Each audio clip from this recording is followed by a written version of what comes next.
So I'd like to welcome everybody along to the RPS Scotland Talk, the next session on it. And tonight we're incredibly lucky to have Bella Kotak on the other end of the line. And Bella is, she does live in Oxford, or has lived in Oxford, but she's currently in Houston, Texas.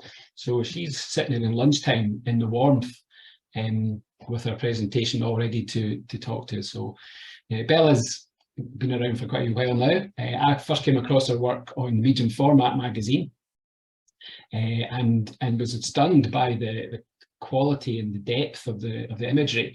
And then I don't know how many of you watched the Extraordinary Portraits with Tiny, and amazed. I was amazed when Bella turned up on it. I thought, gosh, this is even better. So this is where we got the hope that we would get Bella to speak, and she's kindly agreed to come along and talk tonight. So I'm going to leave Bella to do most of the talking and most of the showing, because the imagery is stunning and the work behind them is breathtaking. So I'm going to pass it on to Bella, get her to share her slides, and if everybody could keep their microphone off, apart from Bella, obviously, then we'll see you all at the far end. And ask questions, put stuff in the chat, and we'll chat away. All right. Hi, everyone. Thank you so much for having me on here. Yes, so I am going to share my screen. I think let's just start there, and we'll just jump right into it. And I'm very, very much looking forward to all of your questions at the end. So if you have any that you think of as we go, note them all down, because that is actually my favorite part of the whole process, like answering everyone's questions. All right, I'm just going to share the screen.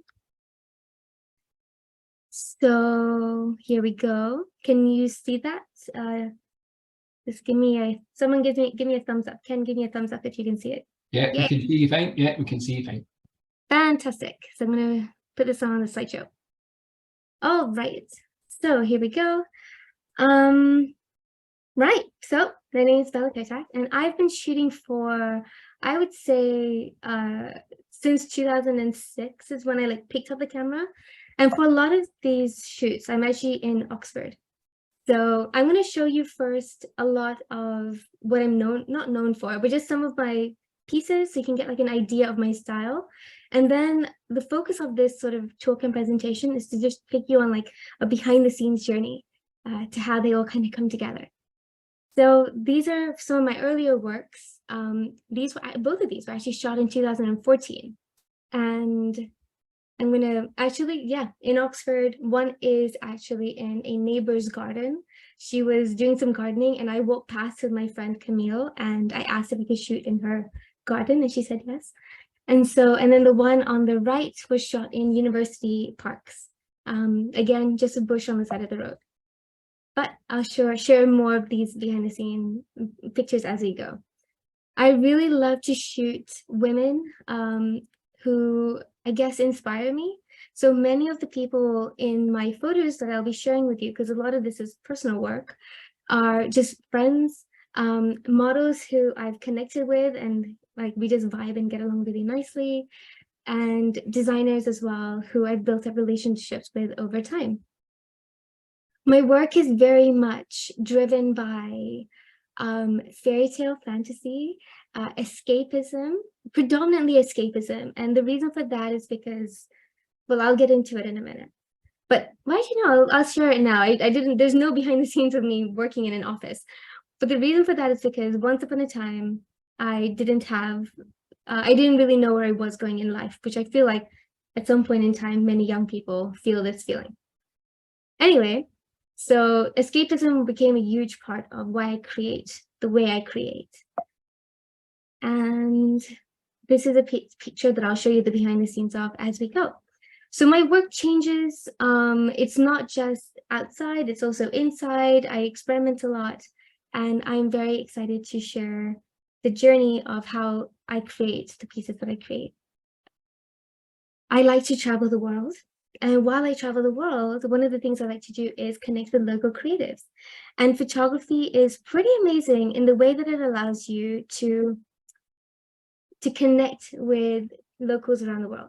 So it's something that, it was the reason why I chose photography in the first place, because it made my bubble bigger.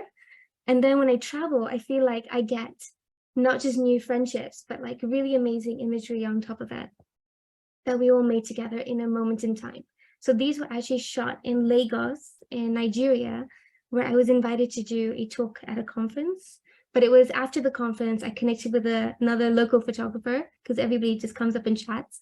And he allowed me to use the studio, and we did the shoot. And this was shot in LA. And again, for the same reason, I actually was there doing an educational video for the Portrait Masters. And Angel was a creative that I connected with. And whenever I approach a photo shoot, I'm always trying to like push it a bit further. So with everything that you see, it's me constantly trying to push things a bit further. So we'll go back to the beginning. And the beginning was pretty interesting. I started off with a 365 project.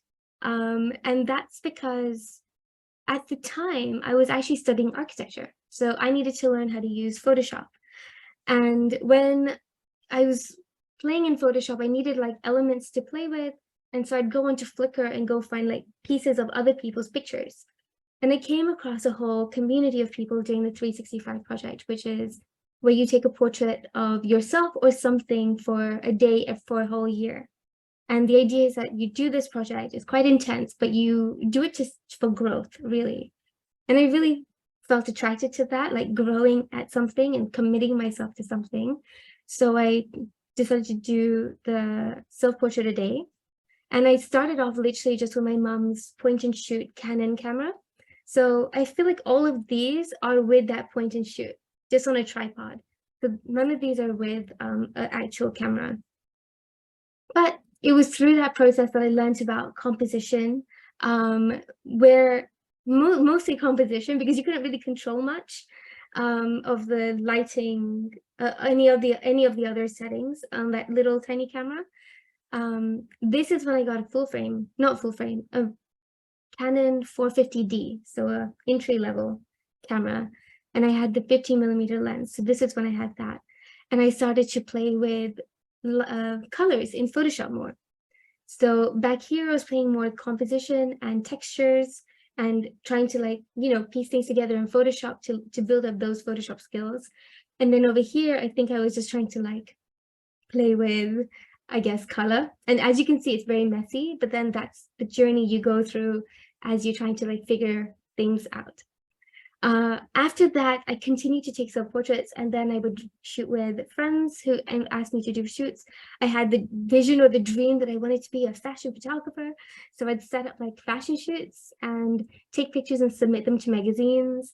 I found that I actually was drawn more to the storytelling pictures more than I was to the fashion pictures.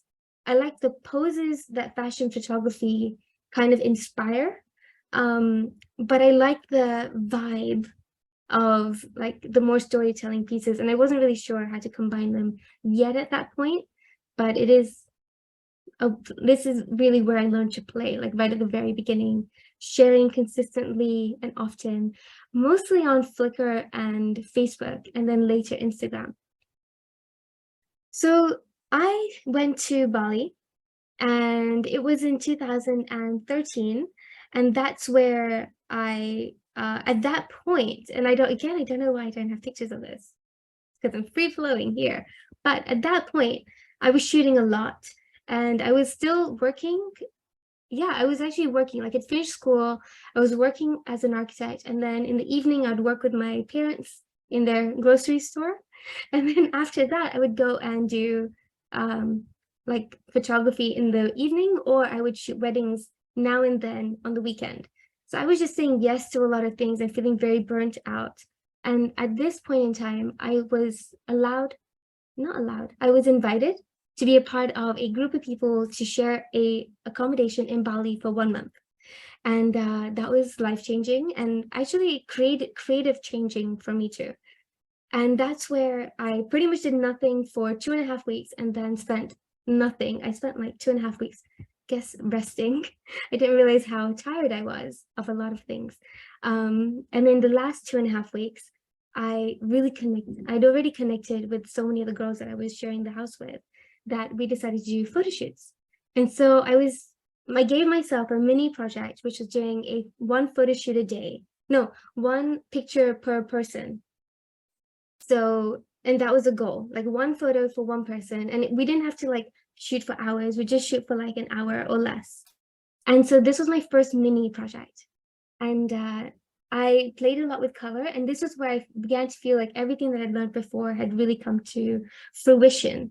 So everything from shooting outside, which I love to do from the very beginning, playing with color, playing with composition, changing like the crops, like some were square, some were portrait, and playing with that, and really, really connecting with the girls I was shooting with. So it all kind of came together here, and I felt like I was finally on the right path in terms of like my style. So when I came back to England, one of the things that it had to deal with was obviously post-holiday blues. And it just so happened that next to us, next to our office, was a florist. And I'd never noticed it before, because you just, I guess that's a gift of photography. It allows you to notice things that you may not have previously seen before. You see the world through a different lens a little bit. And so I'd come back from Bali, where I was like literally like shooting in nature. We were finding flowers, etc. And I came back to Oxford, and next to the office, I suddenly was like, oh, we have a florist here, and I never looked. And on, I think it was like Mondays and Thursdays, one of those days, they would discard Mondays a ton of flowers. And a lot of them were from the weddings that they'd done over the weekend. And so they'd go pick up the flowers from the venue, and honestly just chuck them away, which I thought was such a shame and such a waste. And I would then go bin rate. So I would like, they would leave the bins in the front of the store. I would work late that day until I knew everybody had gone. And then I'd come outside and fill up my car. And I wanted to get the flowers like one last like hurrah before they go. So this was me just like bin raiding many flowers many times. And then this was the first shoot I did post Bali, and this was with my friend Camille, who used to, who I never really connected with before. And it wasn't until she came into my parents' shop that I was like, oh, do you want to model for me? So I would say she's the first friend I scouted for photo shoots. But yeah, I took some flowers, draped them around her. And the idea for this picture was really just so that I wanted it to just feel a bit romantic, a little bit like cocoon, a very cocoon feeling. I don't really think very big in terms of like the meaning, but I just know like the feeling that I want. So the feeling is like very like cocoon, very like small, very like still dreaming, like in a dreaming state. So with that kind of idea in mind, I edited it. And then this is what the final edit looked like. So as I was shooting it, I'd stayed in the same position, and I'd moved my camera around her so that I got, you know, additional shots so I could control the crop of my image, which is all the, like, you know, I'd learned this along the way. And I'd move the flowers around because at that time these are all the flowers that I've had. And I wasn't thinking the way I think now. So now everything would have a very particular place. I'd be very cautious about it. But for this shoot, I was like, you can lie down and I'll like throw this on you and figure it out later.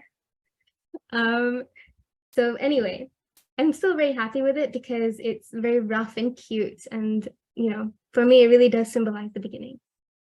And as I'd also shot around her, I picked up some of the flowers and shot through them, which is why you can see some of the blurry bits just to get some depth. Shadows are totally smashed. And of course, if I was going to edit this again, now it would look different, but this is what it was like at that moment in time. And so I continued this. I would keep raiding bins, setting up little scenes, and then shooting them, and then scouting my models, because I lived in Oxford, but I lived like a bit out of it. So and my parents' shop was pretty amazing because they had all sorts of people come and go. So I'm not scared to make friends. And so anybody that I thought looked interesting, I'd be like, do you want to model? So this is what happened in this situation as well. She modeled for me. And I did not know how to do hair or makeup. So I would literally just throw a wig on her. And we didn't do any makeup. And I'd be like, figure it out in Photoshop. At this stage, everything was, I'll figure it out in Photoshop, which has since changed. But it was good because it meant that I had to really learn Photoshop. My office space started to look like this office. I have a room in the house that was a storeroom that I took over, and then it turned into a place where I was just collecting everything. And then I started making things. So this was really what was going on behind the scenes. I was just collecting and making, collecting and making. So yeah, bin raiding and making. And in fairy tales, they wear capes and the feeling of adventure. And I felt at that moment in time, I too was on an adventure, because I was still working and doing everything. And all of these shoots were happening, in a half an hour to 1 hour or 1.5 time slot in the summer evenings, after work. So around between 8 and 9:30. So in the twilight hour. So it already felt very magical, because like the sun was going down. It was all like the feelings with it. And so I felt like I was on an adventure with every photo shoot. So I was like, oh, well, what do you wear when you're on an adventure? You wear a cape. So I bought some capes off Amazon for £15. And then I'd had a bunch of dried eucalyptus leaves, and I decided to put them on this cape to feel like growing, because again, I felt like I was growing too. So this was a final photo. So this is Lulu, and I shot her in an alley in Woodstock, actually, in Woodstock. And basically I'd passed this wall, and I think this was the first time I was using like a location, so that I'd like thought about. So for example, I'd passed this and I saw it turning red. And so I knew it would go like fully red in a few weeks, in like a couple of weeks, like it was on its way. So then I like reached out to Lulu and I said, hey, let's actually book a shoot in 2 weeks. So we did. And I shot this there. And again, I'm only shooting with my 50mm. So I had other lenses. I had like the 24-70. I had the 70-100. But the 50 was what I really loved. I don't know why. I think it's just because I like the bokeh. And I just felt very comfortable with it, like in much more than the 35. So it was what it was. And I felt like I could just shoot around the model and then I could just make the picture bigger. And so that's what I did. So in this before photo, you can see that I shot her. This alleyway is really tight. So this was literally the closest I could go, like the closest shot, the furthest shot that I could get. And then I just filled up around her and then dragged the bottom half of her to make her look really long. And then I added the dress flips from other photos to make it like, more vibey, like the wind had caught her dress and she was looking away and there was no light. So she was actually looking at literally the last light that I was able to kind of like enhance later in Photoshop. It is a bit grainy when you see it in real life, but I actually love the grain. I think it just adds such magic to the piece when you see it in real life. So then I went ahead and filled it up a little bit more later. So this was shot, I think, 2014, and in 2015 I was doing a workshop, my first ever workshop. And so I decided to fill it up with more things like that I'd had in the office. So yeah, anything that had dried well, I just chucked it on the cape. And this final photo, this is the photo that came from that shoot. And actually, this is where we shot it. So this is just a park in London. And while I threw this in here, there's another shot that goes with this location that I didn't include in this presentation, but I put it in here because I wanted to show you the woodland area bit at the back of this park. It was all very like overgrown, interesting, light and tiny things budding over here, and I got really inspired by it, and that's where I put her, and that's where this was created. So the actual photos look like that. So again, shot with a 50, and I would say that at this point, my style, which is very similar to what it is now, I feel like it's a little bit more refined now, but back then, the only thing I cared about was getting pieces of the puzzle. So, for example, I had the cape on one side because it looked really good when it was all on one side, like the full feeling that I wanted. And then I like moved it over to the other side and shot again. I released smoke pellets. So these are not smoke bombs, they are smoke pellets, which are safer. So a smoke pellet is literally what they use for chimneys, just to test if the chimney works. And then I put it in a one of those aluminum tins that you have when you're like, I don't know, barbecuing or take out food, and it's like safe. It's all good and contained. And anyway, and it gives a lot of smoke, so you have to shoot really fast. And this is what the before looked like, and then that's what the after looked like. So I would share stuff like this on my Facebook, in my Facebook page, so that people could see, you know, how the pictures came together. Because I love looking at other people's behind the scenes and getting inspired. And so I thought, well, let me just share mine too, because you know, we can all grow together, and it's really fun. So again, this is Lulu. So this is when she lived in Oxford, and it was so nice because she is a fine art nude model. So she's actually very comfortable with her body. She has really beautiful poses, and she was just able to really emulate that kind of like whimsical fairy tale vibe that I was constantly going after. So I ended up working with her a lot, and because she lived in the same city, she was very like easy when it came to like organizing last minute shoots. So I'd feel like, for example, I think it was like the day before of this shoot, I just like reached out to her and we shot it, you know, 6 a.m. the next day. And it was winter's morning, and I don't know how she did it, but she did a good job. Again, so you're gonna see a lot of reoccurring faces because I really feel like I shoot a lot for growth and a lot for personal, I guess, mirroring. So whatever I'm like going through at the time, I kind of like need to get it out in a photo shoot. And so I will like throw something in there, that feeling, and then it's like a part of half of the shoot is like the story that I want to tell, and then the other half is usually like where I am in that point in time, and that's probably the reason why it's the story that I want to tell. So yeah, this was definitely a for growth shoot because I just wanted to keep growing. So, and that's okay too. So yeah, this was shot in Uni Parks. I used a smoke pellet for this one, a blue one. And if you use smoke, it goes everywhere and everywhere where you don't want it to be and more. So this was definitely an exercise in trying to, yeah, shoot fast and see what the final picture looked like. I had no idea what the final picture would look like until I was in Photoshop. And actually, I feel like that's the way for many of my photo shoots. So there's like the vision, I have like a vision, and then I'll go on to location, and then I have the experience, and then I'll go into Photoshop, and then it's like a whole other journey to see where the before and after ends up. I started making more things because it was just really fun to sort of incorporating a few things that I was like passionate about in life. So for example, I love to read.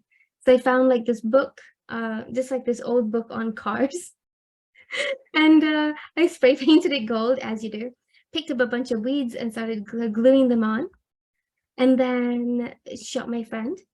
And we went and shot this in spring, right when those beautiful, I think they're like hawthorn bushes, when they just like pop out and they're all like pretty and white and tiny flowers. I loved it.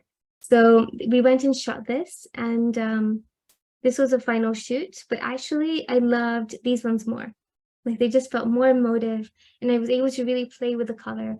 And this is when I guess I was trying really hard to make color also tell the story.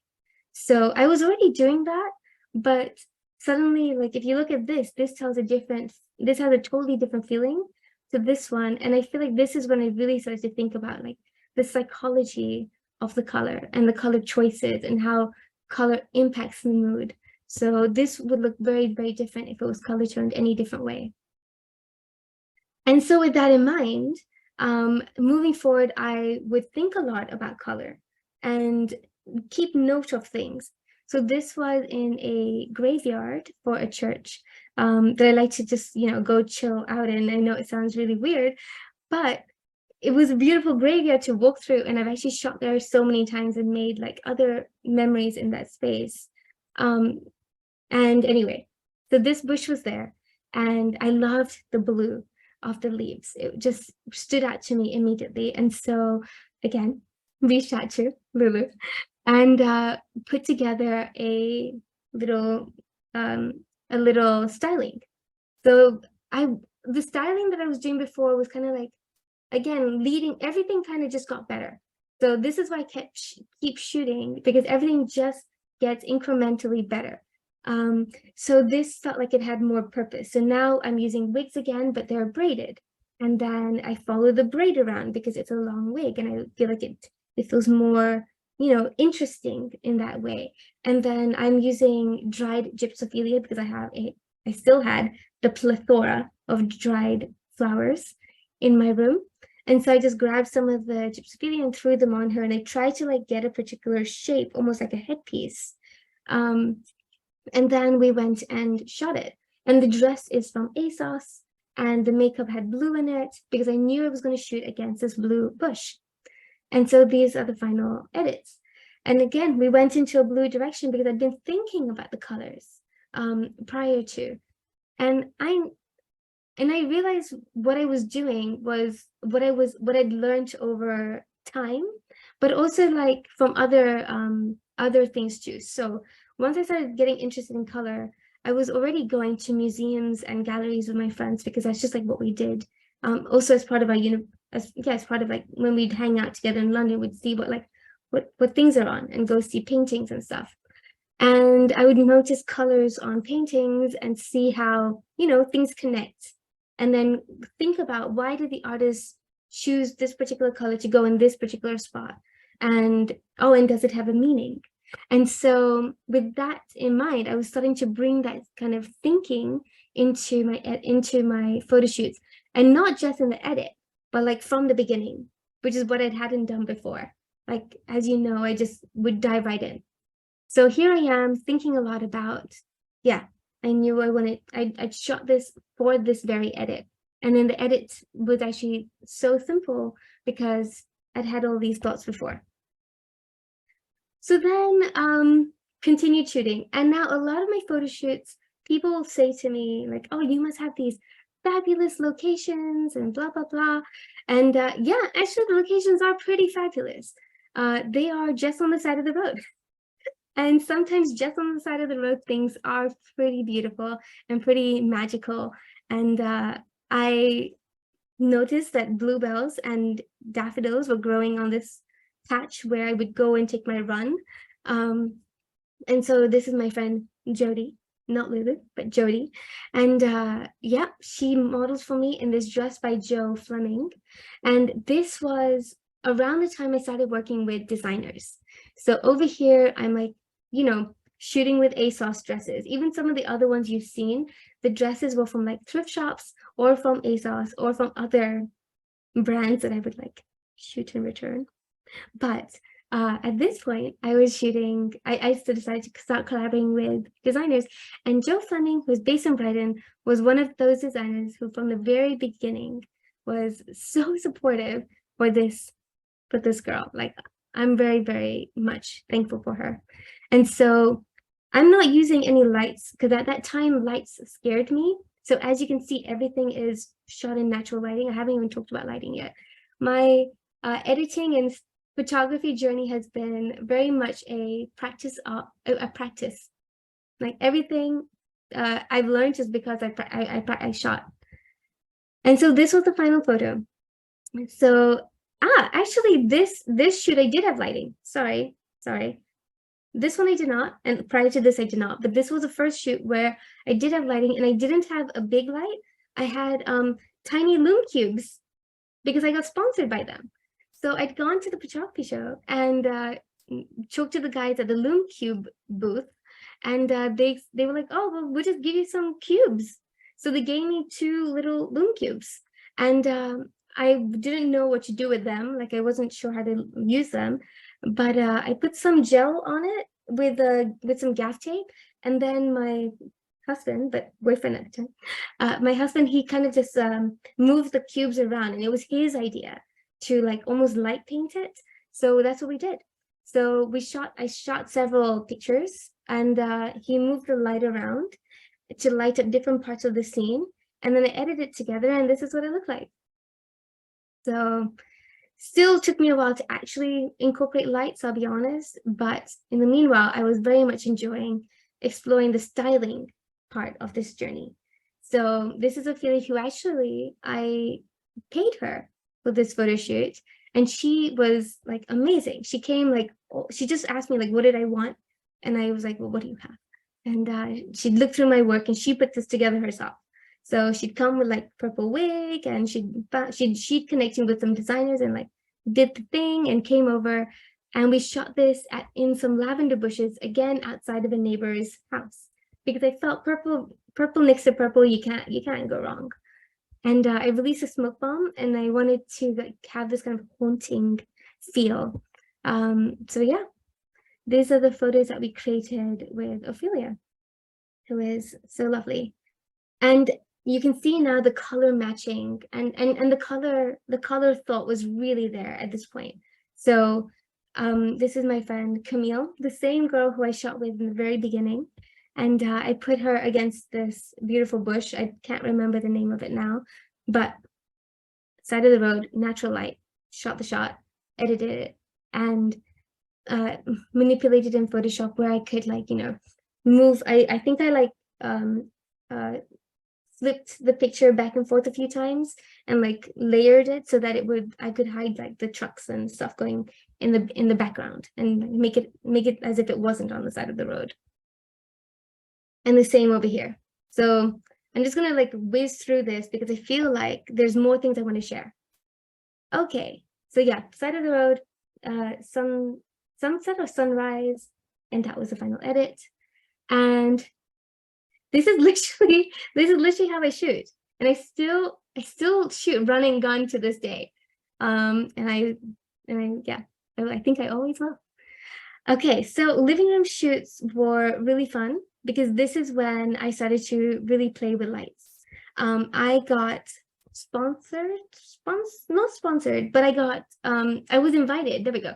I was invited to be a part of the A1 campaign for Pro Photos. So they sent me an A1, and I was one of like the first photographers to be in their promo videos as they were like, rolling out this new light. And so I really, really realized that lights can be really fun. So this is Lulu. I hope everyone can see this, by the way, but yeah, this is Lulu, and I have one light on the side, and I had the other light on the other side too, but I'll be honest, it wasn't really working. It was the main light on the, not working. I didn't like how it looked. It was the main light on the right that I liked. And so she would pose, throw out a bunch of poses, and then this was the final edit. And this is when I started to explore digital backdrops. So for example, right up until this point, one of the things that had really put me off shooting inside was because I wasn't sure how I could translate my voice in it against like a plain backdrop. I just didn't know how it would work. But once I started to realize that, I could cut the model out and like put a bunch of stuff behind her, digital backdrops were like born for me, and my love affair with shooting in my living room started. So we're going to go into a photo shoot called Memories from a Distant Past. And this is where I will show you now how I like put together a concept and execute it. So this was the mood board for the shoot, and it came about because of conversations with my friend Yinzi, also a model that I'd worked with who turned into a really solid friend. And she's a creative, and she's just obsessed with opulence and stuff like that, as am I.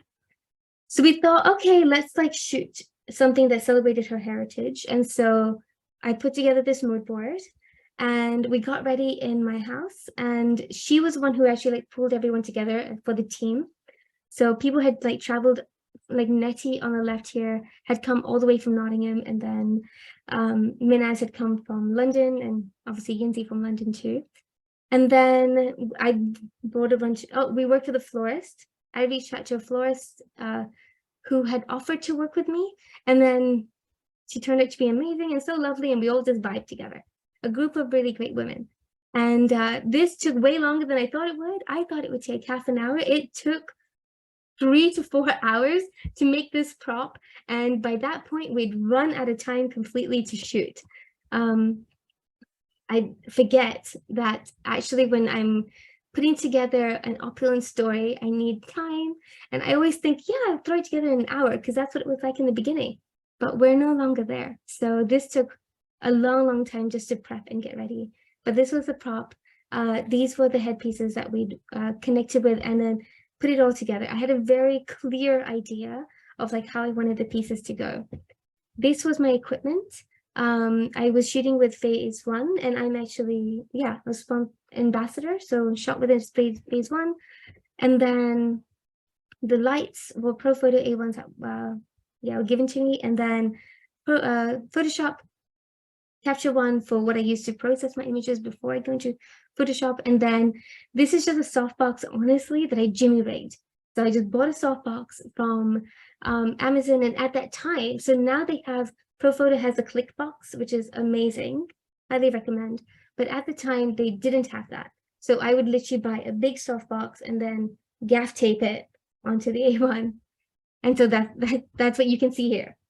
And so we went to the location that I had in mind, but by the time we set out to shoot, the light had gone.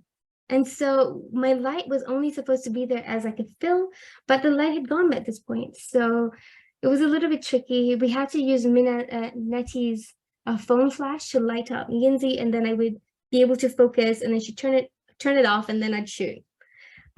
It was hectic, and I struggled with it because I was very not upset, because you just go with the flow. I was very worried that we were not going to get the images that we put so much effort just into setting up. And so then we did get this shot. So I love it, and I'm very happy with it. And it is different to what I had envisioned, but I think this is a story that was born that day. So then we came back in, and this is where the living room experience came together. So I use a backdrop. Again, these backdrops that I have are just the ones that I painted just on canvas. So I use this backdrop. I got everyone to flick the dresses. This was a setup. So we had one light on the side, one light facing her, sort of not like at her, but more like kind of, it was like half on her, half behind her, something like that. And then I'm shooting from the front. And then these are the final pictures from the edit. And then for the direction of these, because this was the inspiration right up here, these flowers, these Dutch still life flowers, I had that like literally by my computer as I was editing this set. So the colors that were born were inspired from the Dutch paintings, and then the digital backdrops that were born were also born for this photo shoot, actually.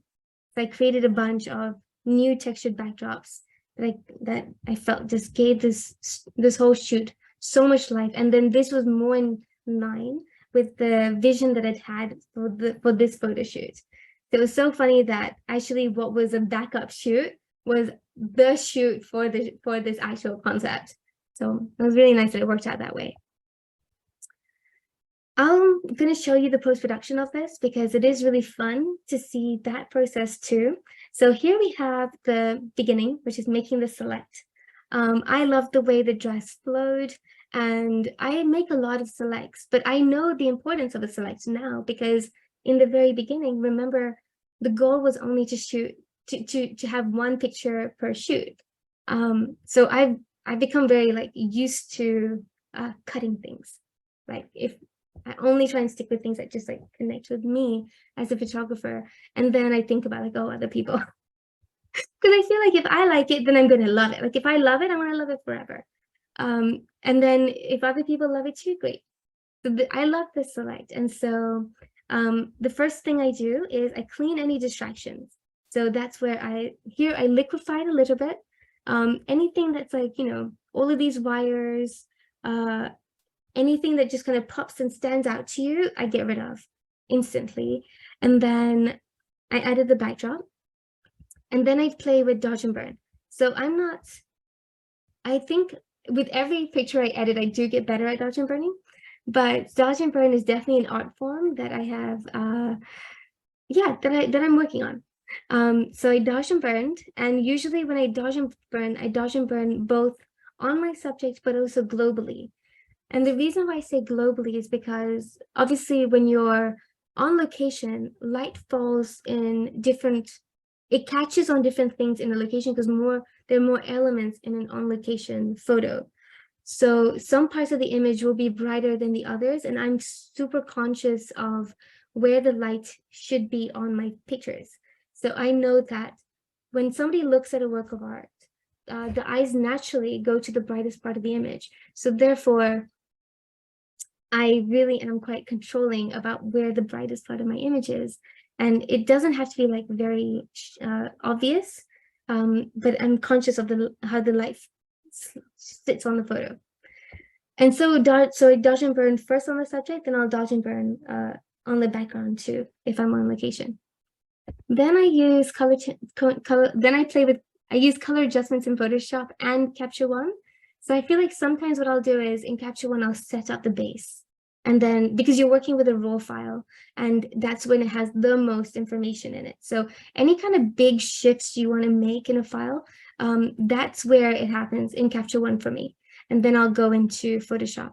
Sometimes though, I'll just go straight into Photoshop and I'll push and pull the tones there. The beauty about the phase one system is that it allows you to push and pull colors in a very forgiving way. So for example, sometimes when I like push and pull colors with Canon files, the Canon R5 holds up, but my Mark III, I'd get banding, and then I'd like learn techniques to like figure out my way around banding. But the Photoshop files are like, the phase one files are like stunning. Anyway, so I use actions. So I have a store where I make color turning actions, and I offer them to people who want to like have the access to one-click crafted colors from me. So I use what I create because if it works for me, then I know it's going to work for somebody else. So I use flickering firelight for this as a base, and then I build up off of it. So I use actions to kind of get a general direction of where it needs to go. I already knew which way I wanted to go, but this got me from here to here faster, and then I was able to build up on it. Then I started balancing the light and shadow, and again, this is the global dodging and burning, balancing it out. And then final retouch was by my husband. So this is what I'd completed, and I do have the skill set to clean more, but his is better. And so I don't want to deny him a chance of growing as a retoucher. So I just give him my files, and then he does the final polish. And it's beautiful. So I would always say, like, if you are somebody who, needs to work with a retoucher, you don't have to give them just your whole file to like edit from start to finish. The final polish as well is something that they can offer as a service. So that's what he does for me. He does my final polish. So this is the beginning, and then this is the after. And okay, now I'm going to jump into another shoot. We've got a few more minutes, so I'm just going to go right through them. This is a remote shoot that I had with Ivory Flame, and she's a model that I wanted to work with for so long. She's lovely. Her name is Holly. And this was 2020 lockdown. So I wasn't shooting a lot because we were all in lockdown. This was a time when you couldn't even go to the park, something like that. So Holly had actually reached out to me, and she was like, hey, I offer remote shoots. And I'd never done one before. And so I said yes. And I was like, well, since I can't meet her, let's just do this. It's better than nothing. And she's so sweet. So I got these from her website because I foolishly was not taking screenshots of my own screen while we were in the process of it. So this is what this setup looked like. I had my computer in front of me. We had Zoom on. No, yeah, I think we had Zoom or something. This is a Canon Utilities thing I downloaded that she told me to download. And so then she tethered her. No, I think we had Zoom on. She was sharing her screen. And anyway, long story short, she had it all on her website. Anyway, I had my phone on the side with a video. We were video calling too. So I was able to see what her camera saw on her side on my screen. And I was able to manipulate the numbers too, which is I thought really cool. So I could like change the settings on my end. And then I was the one hitting the shutter button on the computer, and it was triggering the shutter on her camera. The wonders of technology. Really, wow. And so then I was looking at her through the phone that we had on, the phone that she had on a tripod, so that I could see what she was doing. This was a room, and the camera that she had, we shot it on a 6D. We actually used the 28 to 70 because I felt it was really versatile. The 50 was a bit too tight, and I had an idea for this shoot, and I wasn't sure if it was going to work. And the idea was actually sparked because of the settings. So she had this room where the window is here on the left, a lot of lovely natural light coming in. So the first few looks we only shot with the natural light, but it was this softbox on the top that inspired the final image. So this is what, again, from her website. This is not my picture, this is somebody else's, but it's just from the website to give you like an idea. We'd close the curtains and the light was on. It's a constant light. I could see exactly what it was doing. And I thought, because one of my favorite perspectives is to shoot down, I asked her if she could like put the camera like as high as she could. So she'd like set up a tripod, like, you know, made it as tall as she could, tilted the camera down, and then she went and got her sofa cushions and like put her sofa cushions. She had some green fabric or cloth that she draped across it, and then I set up her pose. So she'd like she'd picked up some flowers for me, and so she placed them where I wanted her to place them, and like I like could see more than she could because she was in it. And it was challenging for me because this is when I had to use a lot of my words. So like instead of getting in there, I had to like verbalize it. But she set it up how I wanted it, and she got in position, and then I would move her by giving directions, and this is the final shot. So obviously everything is like covered, so it should be safe. But yes, this was a final picture. The fabric that was green, I actually added a grassy texture to it in post-production. The pose angle crop is exactly how it came off on camera, literally. So she would move her body and like move her hands, and then I would tell her, stop, take the shot, stop, take the shot. And I would tell her, no, bring like the front hand out, and everything that I'd learned prior to this photo shoot, I feel like came to this edit. And it was what I wanted. I wanted a painterly fine art moment, because I really love old masters and old paintings. As you can probably tell by this point, I was getting quite influenced, and that is what led to the edit of this photo shoot. So the peacock and the crane shoot was kind of inspired by this shoot. Because we'd set up the camera on a tripod and tethered it, I thought, maybe I could be in my own pictures too. So Yinzi has always kind of championed this. She was like, you need to be in front of the camera more, because I'd stopped. Like I started out doing self-portraits, and then, as you know, I got very, very excited being behind the camera and shooting everybody else and just projecting my feelings onto them. But she was like, you need to like get yourself back in front of the camera, and so and put yourself in the worlds that you love to create so much. And so we're back in my garden room, and we're getting ready. So Nettie is doing Yinzi's hair. I did Yinzi's makeup, which is really fun. I'm just going to play all of these together because, you know, you can get like a vibe of what's happening. I did Yinzi and my makeup. Nettie got us sorted out our hair, and we kind of threw this together really fast. There wasn't a lot of preparation for it. We just were like, we're just going to bring things from our wardrobe and make it happen. Oh, and then if I click out here, I can go to the next. There we go. And so this is what the setup looked like. I was a peacock and she was a crane because there's cranes on her humfu. And then I had peacock colors and peacock feathers on me kind of hiding, but they're there. And then I tethered the phase to the laptop on Capture One. We had it set up on a tripod.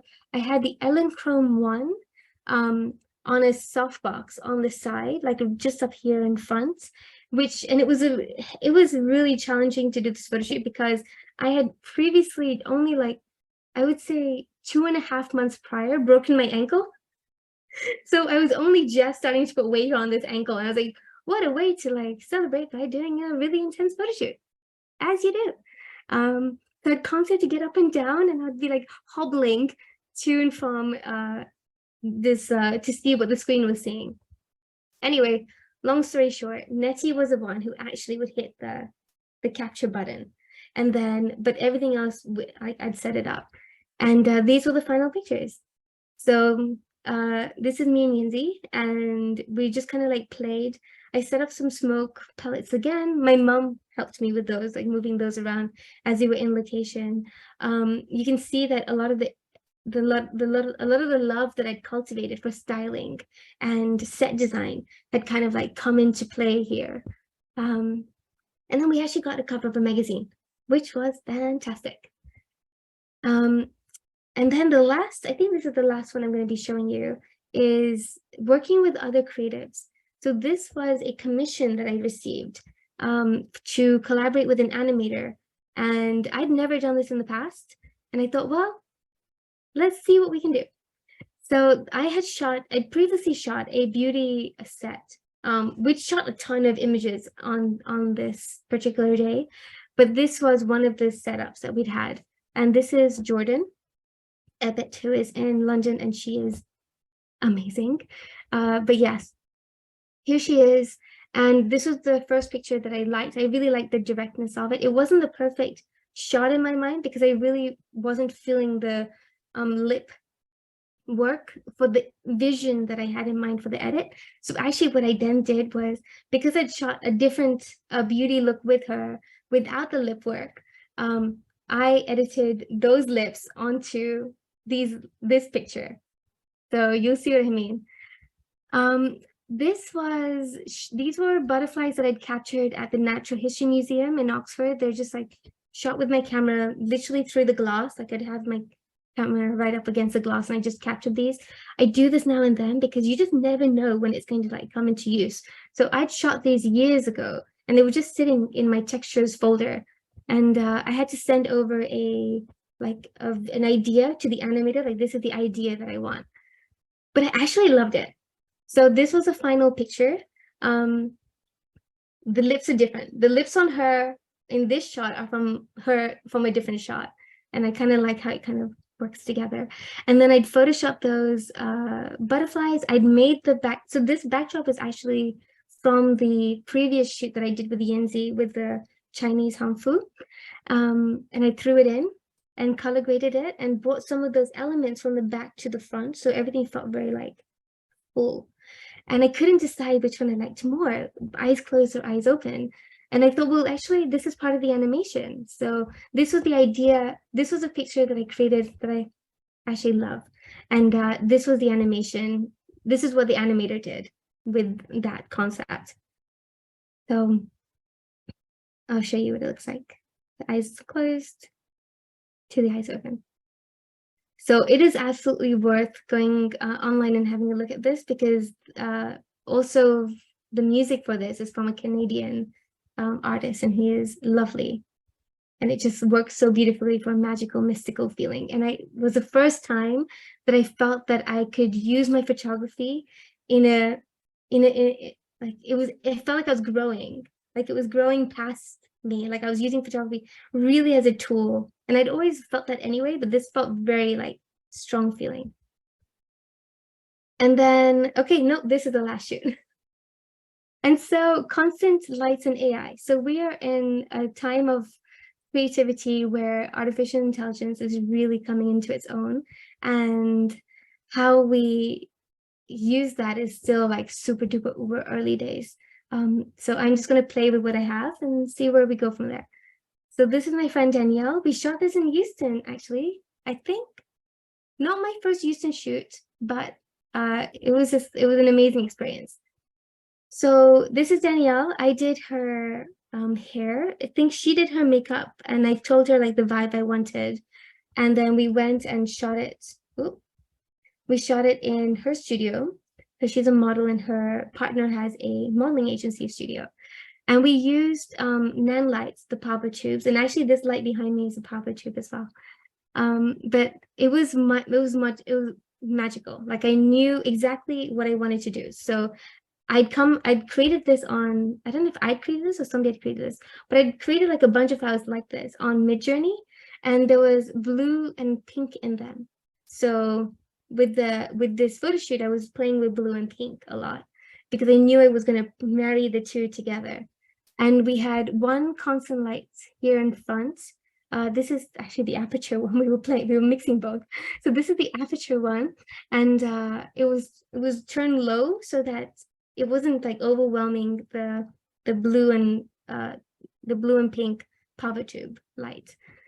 And so we just moved them around and I just shot. And again, I'm collecting pieces as I shoot. Like I shoot her from above, I shoot her from the below, I shoot her from the side. We both stand up, and everything is a very like flexible lighting situation. So like Pratik is standing here holding this one, another one, Ari was holding another one, and you just like play with the lights. And this is where I realized I really liked constant lights, because it felt like a very dynamic process for me, exactly like how I like to create. Like I make it happen because when I see it, I can see what's happening.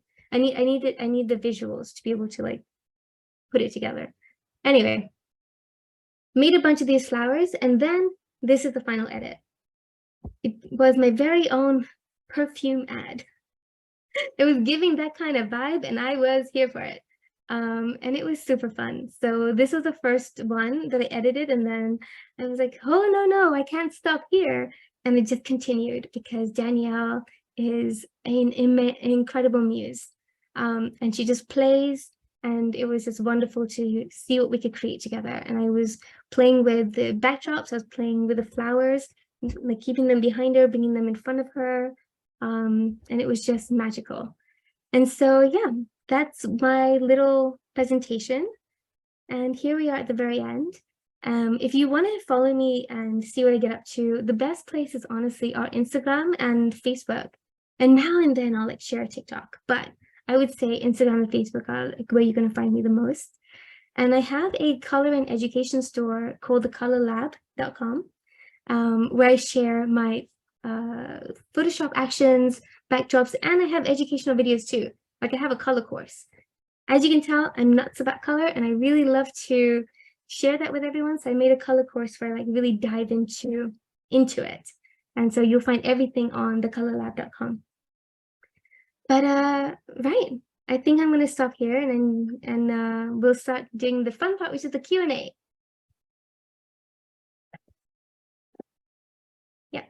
Yeah. You've really only touched on a lot of the stuff, haven't you? Because you've got a huge body of work on your website, so folk can certainly go to the website and have a good look through all that. One of the first questions come through was from Lydia, and she said, so what's your top tip for somebody who wants to start in fine art photography? Oh, fine art photography, top tip. Just reach out to models and just start shooting. Like you don't have to have all the styling and everything figured out. I would really just say find someone that you connect with and start creating together. And again, it could be like a model, it could be a hairstylist, it could be like just somebody creative that you can like vibe with, and start pulling your people together and creating with them. And the photography that will emerge from there will start informing your next steps. But you have to like start with just the first step. Like I never knew in the beginning what kind of art I would then create, but you have to but everything you get to is because of all the things you've already done. Like where you are is a result of everything that you've done before. So just start. Well, what came across, and certainly in the early ones, was that you just threw yourself into it, didn't you? You just did start. And you still seem to, and Lydia's asked another question was, making your own props. You're obviously quite artistic, full stop, because I've seen videos of you making the headsets, and you seem to be doing people's hair, you're doing their makeup, you're making the nail stuff. So are you just a complete control freak, or do you really enjoy all that stuff? Genuinely enjoy it. And I'm happy to outsource Yeah. when the vision aligns with a fellow creative. Because I've worked with creatives who might push things a bit too far, and it might not be quite what I'm looking for, and so we'd have to like pull back, etc. But again, I like the process as well. And also I feel like when I work with like bigger teams, the expectation is higher to deliver a particular level of quality. And when I'm working with just myself and the model, the expectation has dropped considerably. Well, that came across as, I mean, some of those, you showed the before and after shots where you've got people on the edge of the road and in hedgerows and all that stuff, and you would never have guessed when you looked at those shots on the website that they were shot on the middle of the A45 in Oxfordshire or something like that. But they were. And obviously the imagination's always been there, so the detail, and I knew this would be the case, the detail and the work behind your shots is something else. You're now married to Pratik, so you said that one of the questions I was going to ask was, do you hand over? Do you work well together, or is it quite competitive? Or? Oh, not competitive at all. Like not even a little bit. We are really good at supporting each other's creative journeys, and we have been from the very beginning. So he's always been my biggest champion and supporter, and that's why I was able to dive into the world of lights and lighting after years of being too nervous for I don't know what reason actually. But yeah, it was him that was like, you need to add lights, like you're always chatting about growing and you're like hesitant about including lights, like just go for it. And so yeah, we don't compete even a little bit, which is wonderful. Yeah. Yeah. And you said a lot of those other ones were just done in natural light. So for all the people out there that say, well, I don't have a studio, I don't have studio lights, you didn't have all that stuff either, did you? No, because I live yes, and there's not a lot of space where I am in Oxford, so I think that's exactly why I'd go outside. And I realize now how lucky I was to have Oxford as a playground, because it's a small enough city. It's full of beautiful fields and countryside and like nature, and people are lovely overall in general anyway, where if you want to shoot in someone's garden, I literally would just knock on doors and be like, can I please shoot with your rose bush? So it allowed me to really get to know my local community in a way that I wouldn't have previously. Like I'd literally like connect through photography, then they'd follow me online, and now some of them still message me years later because they just followed me around the city, which is really funny. And then but not many places in the world have that.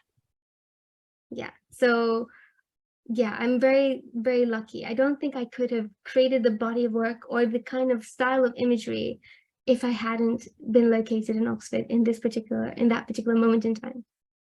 Well, you keep saying lucky, and you're quite self-effacing, but actually there's a ton of talent and hard work in there. So it's not all luck. You've got to be able to work it. And Lydia's asked a couple of questions about how do you get started? How do you make contacts? How do you go? And I guess you just go and chat doors and speak to people and say, hi, I'm doing this. And you've done that and got away with it. So I suppose it's got to be brass necked and go and ask people. That's what it comes down to. I think just be friendly. So I was really shy when I was a little girl. I'm like really in my own little world. And I think it was like when I was 7, we had a birthday party. And my mom made friends with all the moms there, and she made friends with them so fast. And I remember just watching her going, how?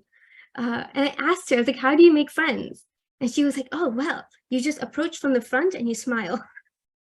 And she was like, just literally go around, approach from the front, you smile and you put your hand out. And that's how you make a friend. And you say hi.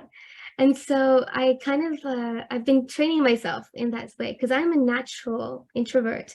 But yes, I feel like I've become very good at like making connections and like putting myself out there and asking people if they want to model for me. And I think it does become easier if it is easier if you're a girl than if you're maybe like an older gentleman. So I feel like I've used that to my advantage a lot. Yeah. And then also because I'm short, I feel like a lot of people find me less threatening. So then that also worked to my advantage when it came to, asking people for favors. Like, can I, like, come inside your personal home space, like garden, and like shoot there? Like, I definitely got away with a lot more than I would have. But all of it said, it's so important to just connect because you don't know who you're going to meet and who you're going to, and how they're going to influence your art. So I still find creatives on Instagram. I find them on Facebook groups. I reach, like, when people reach out to me, I work with people who reach out to me, and I share online. A lot of my growth has actually been because for a very long period of my creative life, I was sharing consistently online. And so people reach out to you and you connect with your community online, your social online community. And so through that, so many opportunities have come my way. So if you are, Lydia, I would highly recommend just sharing your art. And it doesn't matter where you are, like just start, because you saw some of those pictures I shared earlier in my presentation. I wouldn't share that now, obviously, but you have to go through all the stages to get to where you want to be. So. Yeah, and it's funny, you say you're an introvert and you're short, and yet your photographs are quite flamboyant, and Yeah. you shoot from high up. So is this your wish list that your actually photography is about? Is this you try to project yourself out there? Yeah, oh my goodness, I never thought about that. I think the above shots, I kept thinking, oh well, what if I was a bird? But also maybe it could be like, what if I was tall? Yeah. The other one, I mean, all the nice stuff, all the good stuff. There's a quite a serious side as well, because it was the shoots you did with the people who had sort of nervous problems or personal problems, and there was Charlotte on the television, Yeah. where you took her, and what a transformation, and turned her into a mermaid. Yeah. And obviously making all these bits. So do you get the same kick out of those, or is it about the money, or is it about the creative process? What gives you the big buzz? So I'll be honest, that shoot with Charlotte was the first time that I had worked with someone on that scale, like where she'd had, a lot of self-confidence issues. Like a lot of the people that I work with, and also who reach out to commission me for photo shoots, they already have it in mind. Like they're working on themselves, so that when they come to me, I just have to like handhold a little bit. But if anybody hasn't seen this, it's the Extraordinary Portraits series on iPlayer, BBC iPlayer. Fabulous series, full stop. Yeah, fabulous. Yes, watch the whole series. The whole series is just so well done. And then my particular episode is season 2, episode 2, which is really funny because 2 is like one of my favorite numbers. But so Charlotte has, I think, cerebral palsy, autism, and a plethora of things, along with quite a struggling self-confidence. And it was her first ever photo shoot, and it was the first time that she was being photographed by a professional. And on top of that, like we were filming her. Like it was a lot of things happening at once, and she really like took it like a champ. But what I took away from that was how much impact that photo had. And I wasn't prepared for the emotion that I was going to feel when we did the reveal. Because that's quite an emotional part, that, isn't it? Yeah, I usually just give my clients their pictures on like a link. But like in the past, I would just like mail them a USB. But yeah, I've never like been there as they open the files and see it on the computer. But she was having an experience where it wasn't on a screen. It was a physical, tangible, print, and it was huge. And And then I was there to witness her first reaction, and not just hers, but her mom Our and mum her as well, yeah.